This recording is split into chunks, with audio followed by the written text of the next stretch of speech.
Hello, Scott here, and welcome to yet another completely unprofessional unboxing. And I'm back. I have been down and out for several days now after getting a bout of a 24-hour flu, I suppose it was, and then a couple days later, actually getting COVID. So it's been a very long, extended period of time of me fighting off the various infections and whatnot, dealing with the symptoms that come with COVID, and finally making it through the haze and coming back to reality and, in relatively good health. That being said, I could not even imagine what it would be like if I had contracted this without being vaccinated. So something to be said about that. But anyways, due to me essentially being bedridden and, on the rebound from all of that, I'm behind on these, silly little videos that I do. And also, I am not going to be over here, right there, maybe, I guess. Yep, there. Yep, there. Well, wherever. I'm not going to be in the corner. I am in desperate need of a trimming of my beard, a haircut. I essentially look like I just finished my manifesto before making my way out of my shack and back into society. But I can still do videos like this without having to be in the corner, showing you my ugly mug. And so I'm going to go ahead and start with another unboxing, after which I'm going to continue on with the character creation for some of the games that I had pulled before I got sick, but in due time. I'm not 100%, I'm maybe 90-ish%, so things do come and go as far as recovery is concerned from getting COVID, but as I said, the worst is behind me. So with that, let's get to this. What is this? Well, as you can see from the label on here, this is from Monkeyblood Design Publishing. Glynn Seal, author of The Midderlands primarily, but so many other things. He's got his, grubby little fingers in all aspects of the tabletop RPG world, the OSR world, maps, artwork, design, all sorts of stuff. One of my favorite creators within the the tabletop role-playing game hobby, and an all-around just righteous dude, for lack of a better term. So Glynn, continue being who you are. But what do we have here? This is a fulfillment for one of Glynn's many Kickstarters that he seems to, just crank out like there's no tomorrow. And this arrived from Mariel in England. So let's take a look at it and see what it is. Let's see here. Open. Wonderful boxes with instructions. Keeps it nice and simple. I don't need to use my trusty Coleman camping steak knife today. We are in April, so we are 4 months without an accident. And doesn't look like I need to use it, so let's keep that face down. And nothing else in there.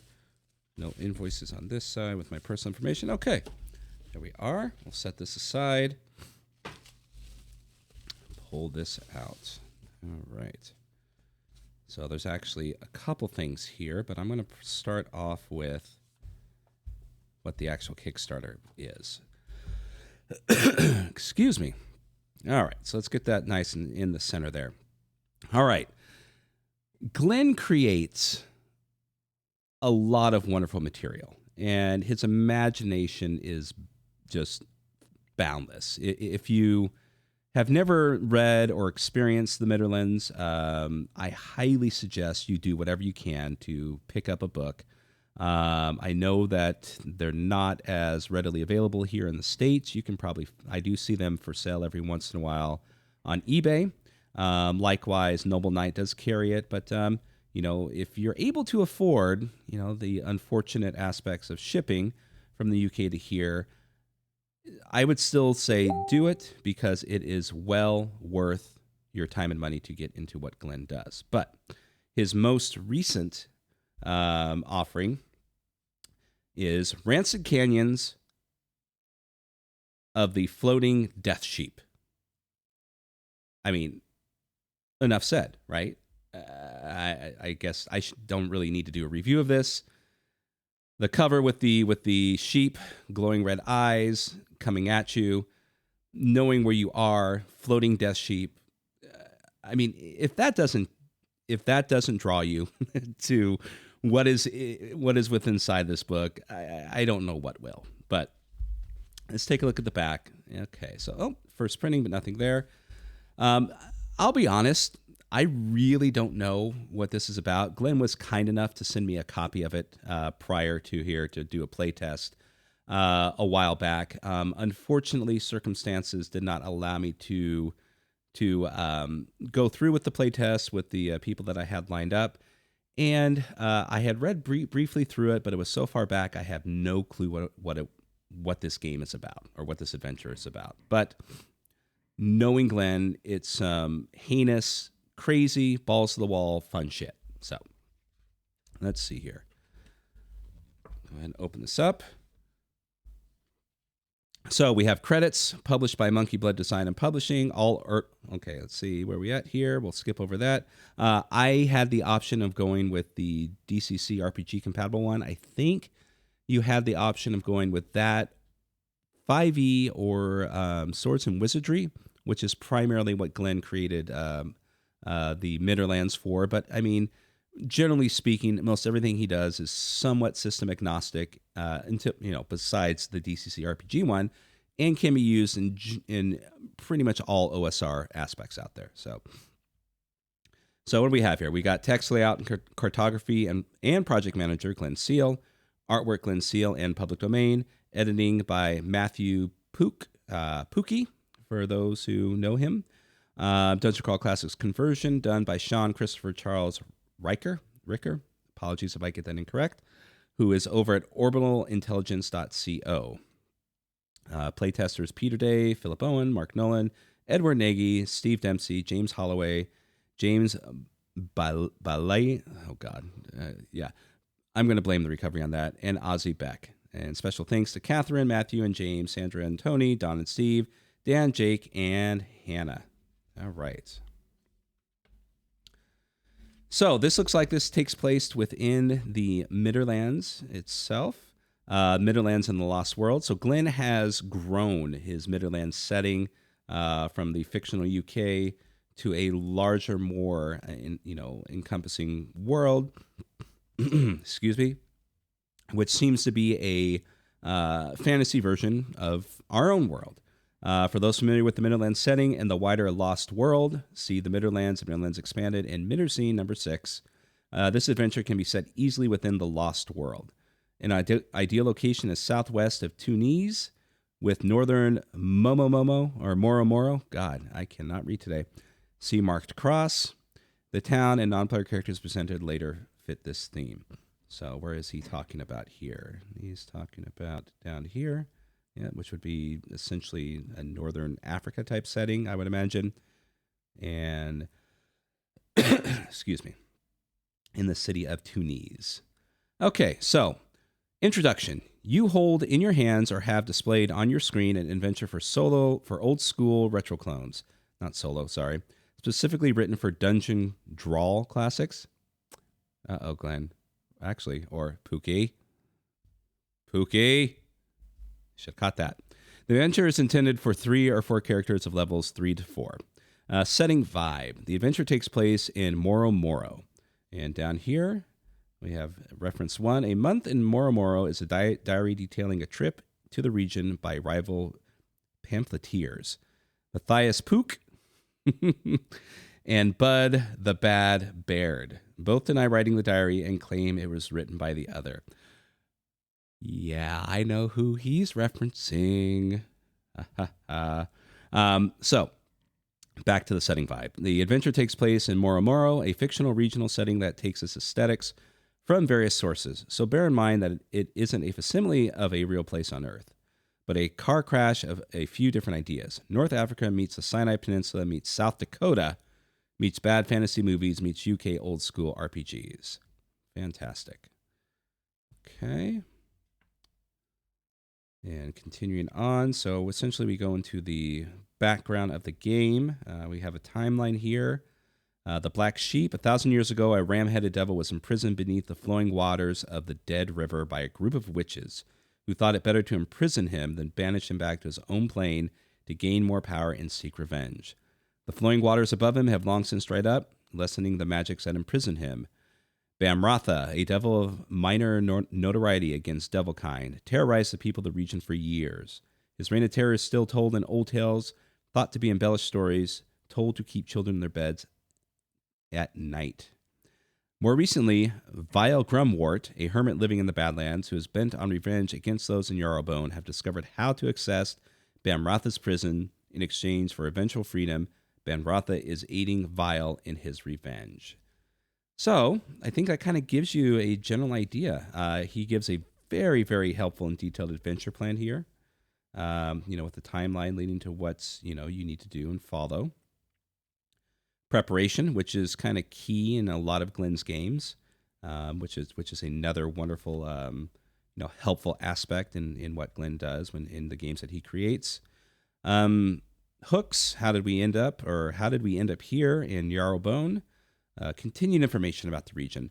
I hope I'm not speaking out of turn because, I don't know Glynn on a personal level, but he is a wonderful cartographer. I don't think there's anything wrong with saying that. He's well noted as one, a fantastic cartographer, a wonderful artist, but with the interest in cartography comes a lot of these wonderful bits of information about the region that he creates. Not overly detailed, just enough to give you a general idea of what it is, where you're at, what you're in, and what's around there, and points of interest. A skill that I think that he's honed and probably coming to the point of mastering in a lot of the things that he does. So we're going to continue on through here. Now, once again, this is an adventure.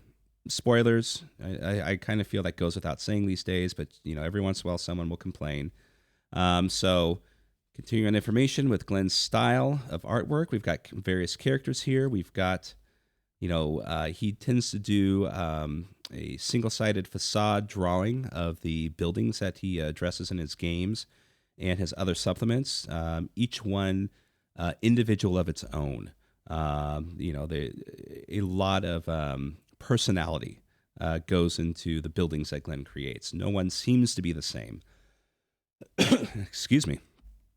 And you can see that a lot in a lot of things where he has several books and offerings that deal solely with buildings and mapping there within that you can, drop into any game. So we continue on with the, as we can see by the drawings here, this is definitely going to be a Northern Africa flair and style to it. The Benny Garrett's. Oh, the Benny Garrett's Hookah Lounge. Oh boy, what's in the box? Continuing on. The Bloodied Apron. So I'm not going to, read too much off of this. This is a well-detailed and well-thought-out adventure, but just going to do what I usually do with these unboxings is just a little page through. Everything is well organized. You'll see, for example, we've got the meatworks here, notated by, the hermit, creak of a rotating windmill, drone of grindstones, smell of meat, with a paragraph or two regarding, the person inside and the information that they can provide to you. Sorry if I'm flubbing over myself. Still getting over the cold. There's one of the things that tends to remain, I guess, that I've heard when it comes with COVID is just the congestion lingers on. But I don't know. That seems to be no different than any other flu-type symptoms. I've had the flu several times in my past, and there's never a morning where you just get over it, wake up, and everything's perfect and hunky-dory.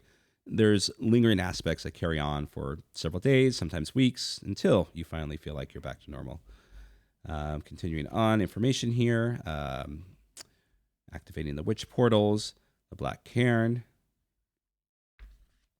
Oh, there we go. Is that the Black Death Sheep? Bamratha, I would imagine. Yeah, this looks good. Rancid Canyons. So it's continuing onwards. Sepulchre of the Lord Worm. Okay, so we conclude with NPCs in the bestiary.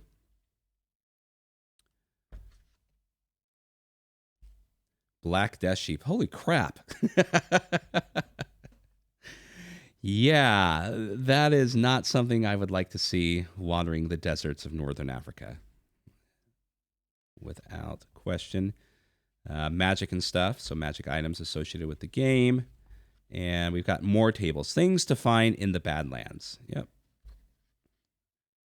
Helpful things to do with when you're preparing NPC names. Additional hooks for adventure if you want to continue adventuring in there. So there we are. So, sorry if I'm not overly energetic like I usually am with this, but this was just a quick page through of the Rancid Canyons of the Floating Death Sheep, a continuation of Glynn in his his ever-growing Midderlands world. It's not just the central area within his fantastic version of the UK, but it's spreading out into other aspects of the known world. If I'm not mistaken, he was not just working around different areas within Europe, but was branching over to the New World, the Americas. So, excuse me. And then we have the region map with the hex map. So, sounds like a fantastic adventure. If one thing that I have failed is I haven't really done much with the Midderlands or had an opportunity to do much within the Midderlands other than just indulge myself in the world that Glynn has created and provided to us.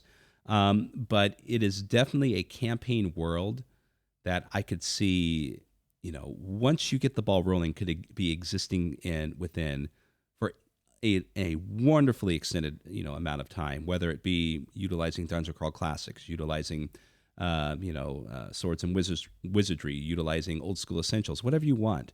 It's going to fit within there. And, it's kind of one of those things where hopefully, someday soon, once maybe, the other aspects of life that kind of get interwoven with our playtime, kind of eases off a little bit, that maybe I can start a campaign in the Midderlands. Definitely looking forward to it. So whenever I buy anything and whenever I back anything from Glynn, the shipping is always something to be expected. But a lot of times that gives me an opportunity to pick up other things that Glynn has created outside of the Kickstarter to further complete my, Midderlands collection, so to speak. So Glynn does supplemental zines for his, for his Midderlands world. And this one is the most current issue, I believe, which is issue 7. It does the job of what other zines do. It helps flesh out the world, give you ideas, add new monsters and information. It's done in a wonderful kind of, Gazette style, the old school, newspaper, so to speak. And it just, fills it in with, more wonderful things. In this issue, we've got Drakekin. As you can see, there's several different types and kind in there. Love his drawings of these.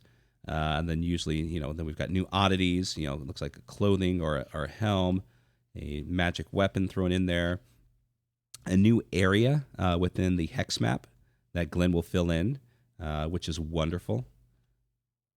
I don't have my Midderlands map, to show you, but it is gigantic, and it is a numbered hex map, which he does fill in certain aspects, whereas others are entirely up to you to fill in however way you want. And there we are. So that's Midderlands Zine issue 7, and then the other one that I was missing was Midderlands Zine number 6. And we continue on with some more items. And meet the Midderlander. John Allen. Oh, okay. We welcome John Allen Large. He speaks with John Allen Large, who is from the Red Dice Diaries, a wonderful podcast that deals currently focuses on primarily OSR stuff, but from its inception, it covers a spectrum of tabletop RPGs and games. Definitely worth a listen. His perspective is extremely insightful, and his conversations that he has with himself and his wife are very entertaining. I definitely suggest you check it out. And continuing on, so we've got currency comparisons, slightly less shit, lesser rings. The Lost World. Okay, so here we go. So that was talking about the new areas. So yes, here we are. Excuse me. So yeah, so Glynn has expanded, as you can see here. Whoops, let me see if I can center that a little bit more. Has expanded from, his creation being, Haverlands and Olenwald, and everything here within the, his fictional version of the United Kingdom out above and beyond. So definitely a wonderfully expanded world on here that can't wait to see where it goes from here. All right, and he does fill in some of the blanks here, or begins to, I should say. Different types of races within the new world, or the new lands he's created. Dialects of the Lost World. Wow, definitely expansive. So yeah, it is a wonderfully fleshed out world, and I kick myself for not, treating my players and myself to, existing within this world that he's, has expanded and expanded and expanded on over the years, and hopefully we can rectify that. And while I was there, I went ahead and picked up a map of the Lost World. And this is Glynn. This is Glynn's work. This is something that, Glynn has meticulously cultivated and created here. I know it's not all going to show perfectly here on the screen, but, so he's got the detailed hex crawl side. And then, if I'm not mistaken, just an open map, essentially, just a geographical look of the world that he has created. And what is this? I didn't order two, unless it comes with two. Yeah, the pack itself may come with two, so you can display both sides at once. If you were going to put this within a frame, which is excellent. I think map makers should all do that, because it's nice to have the flexibility of having an image on both sides. But for, cartography freaks like me who want to display these things, I love the idea of being able to, display both sides if I wanted to, without having to, potentially hide one for all time inside of a frame. All right, there we are. So that was my lackluster, so to speak, re-entry back into yet another completely unprofessional unboxing. Just still kind of, after going through this for a few minutes, still realize, yeah, I'm not 100% yet, but just wanted to do something to kind of, dust the, get the dust off and get the wheels rolling again, because, I am definitely the type of person who, I am, as long as I remain in motion, I remain active. The moment I become sedentary, that becomes my primary outlook too. So the longer I sit on my butt, the harder it is for me to get up and start doing other things. So I have to force myself to continue on, to keep the gears rolling. So there we are. So this was yet another completely unprofessional unboxing with Rancid Canyons of the Floating Death Sheep by Glynn Seal, and likewise taking a look at his additional Midderzine entries and a wonderful map of his expanded Lost World within his Midderland setting that he has created. Thank you all for taking a moment to go through this unboxing with me. Definitely check out Glynn's information online. I'll put links down in the description. Give it a look. You will not be disappointed. And there you go. My name is Scott. Thank you all once again. Look for me on an upcoming episode of Titterpigs, where we're going to be talking with Bud from Bud's RPG review about his new game, his new Call of Cthulhu adventure, Viral. And then also definitely give a listen to Titter Pigs, because Keith is going to be down in California next week. And we may be doing a live show. We're going to be doing recording. I don't know. We don't plan this shit. All I know is he's going to be here, and we'll get into some sort of trouble and have a wonderfully fun podcast. So look forward to other videos coming soon, as my health starts to get a little bit better, and we'll see what we do with the next character creation. Thank you all, and have yourself a wonderful day.